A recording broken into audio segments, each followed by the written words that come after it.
My name is Charlie Karumi, and apart from being drop-dead gorgeous and incredibly talented, I am also an immigrant. You see, in 2022, I packed up my bags and left my home country of Kenya to a country I'd never been to before. For adventure, for opportunity, for meh, why not? But my story is not unique. You see, every single year, tons of people immigrate to new countries to start new lives. Just like me. That means tons of new exciting stories are out there. This is a place where you'll get to listen to some of them. This is Vybes N Visas. And now my love for you is so strong. So this is Vybes N Visas. It's an idea that I had where immigrants, people who move from their home countries to Maju to pursue a better life, immigrants come through and share their stories, the good, the bad, the ugly. The good like all the fun and opportunity, the bad like mateso, any prejudice, any racism even, the ugly like your ex-boyfriend who is now dating that. Anyway, but yeah, this is Vybes N Visas. I am Charlie Karumi. We're in Canada right now, in a town, in a city called Courtney. I'll tell you all about Courtney later. But for now, this is a special episode because this lady right here, on any media, social media, whatever. I've kept her hidden. I wasn't hiding her from the world. I was hiding the world from her. To quote Drake. Anyway, this is one very special lady that you guys probably have not seen before. But without much further ado, the very first guest on the very first episode of Vybes N Visa, it's my very first lady, Melissa Moringo.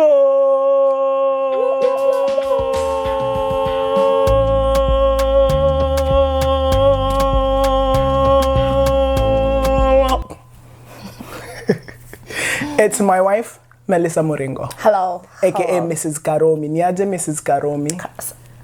What up? Salama. How are you? I'm good. How are you? I am chilling like a villain in the sinanga kitu ya kuraimu na hiyo kitu. Thank you for joining us on Vybes N Visas. Thank you for having me on Vybes N Visas. Very first episode, najua tulirekodi before. So funny story, we already recorded this episode, but I didn't like the way the last one took care. The light wasn't right. I was panicking. I was sweating, so I didn't love it. You looked beautiful, of course. Of course. It wasn't because of you. It was because of me. Could never be because of me. So, hey, guy, and this is the one I married. Anyway, Melissa Moringo, aka Mrs. Karumi, is our very first guest on the show. We're about to have so much fun. First things first, right? Tell me about the hair. Ha! Nywele is popping. It's a moment. Salon. Did you go to a salon? No, we did this with my friend called Marceline. Your friend is a hairdresser? No, she's not. So we watched a few YouTube videos and we figured it out. So this is what we did. A moment for the hair. A moment for the hair. It was beautiful. To quote the internet, ladies and gentlemen, her. Okay, so here's what we're going to do today. Okay. I know every answer to every question that I'm going to ask you because I am your husband and I am a active listener. I'm an active listener. I know every question, but nitajifanya zuzu. So like pretend that I do not know. Alright. Okay, are we together? Yes. Okay. Here's the thing, we're in Canada, as we told people, so Melissa's going to be going through that story of how she moved to Canada from Kenya. And yeah, the first question I need to ask you, every single episode of Vybes N Visa is going to start like this. Yes. The first question is this: why did you come here? Why did you leave your home and come here? All right. Give me one sentence. One sentence. Usinipatie paragraph. Oh, don't give me an in short. Na nitakupea paragraph na kuna tutafanya utasikiza tu. Anyway, I think I was looking for change.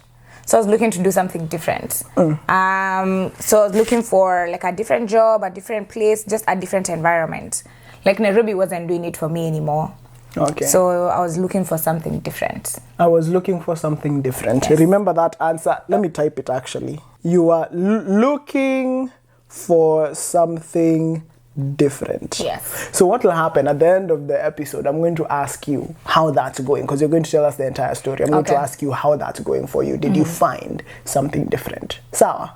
Okay, but we need to go back. All right. So take us back. Okay. You're living in Gikuyu Massive, Yes. as your husband says. You're working in Nairobi. Nice job. Yes. What did you used to do in Nairobi? I used to work at an insurance broker at that company. I'd been there for what? 5 years. So I'd started, it was the job I got immediately I graduated from uni. Yeah. So I've been there ever since. That's the only corporate job I knew. What was your position? When I left, I used to be the operations manager. Operations manager. Yeah, it was a good job and they were paying me well and I was comfortable. Wait, and where was this brokerage? Was it somewhere in Kandonzweni? Where was it? Like the location? Yeah, the office. Oh, it was in Hurlingham. An insurance brokerage in Hurlingham, and you're the operations Insurance manager. broker, Hurlingham. And you're the operations manager. Yeah. What I'm trying to do is, because I know people are going to be watching, they're wondering, Mbona, why did she leave? Yeah, I don't know, like it sounded like a very picture perfect situation, but I don't know, it just wasn't satisfied. And it said I'd been there for 5 years. That's a very long time to be in one company. Yeah. And I'd grown, I was started as an intern, I moved, so I was going through the ranks, but when I got to operations manager and I stayed there for a while, the company just wasn't, I wasn't getting satisfied. You know, you get to a place where like maybe maybe anafaa kuwa satisfied, but I don't know. It wasn't doing the thing. It wasn't it. Like I was waking up and I was like, no, this can't. Is not Yeah, it, this fam. is not it, fam. So yeah, that's why I started looking like for like a different place, trying to look for a different thing for me to do. So was there a moment and you really decide, okay, we're going? Was there a moment, or was it an entire journey? I think there was a time I knew I wasn't going to finish a year there. Like I think last year, I had decided I could have in December and Nipatapa. There's no way. Hapo in the company, In the company. Yeah. I knew I was going, I had made up my mind that I was not going to be in that company until the end of the year.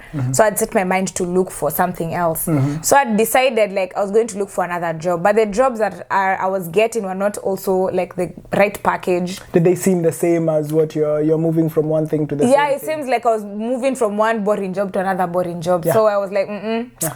But alafu the package wasn't good, so nika decide, then I just started playing with the idea that Maybe go to maybe Canada. we could go to a different country. Haya. And I was like, yeah. Haya.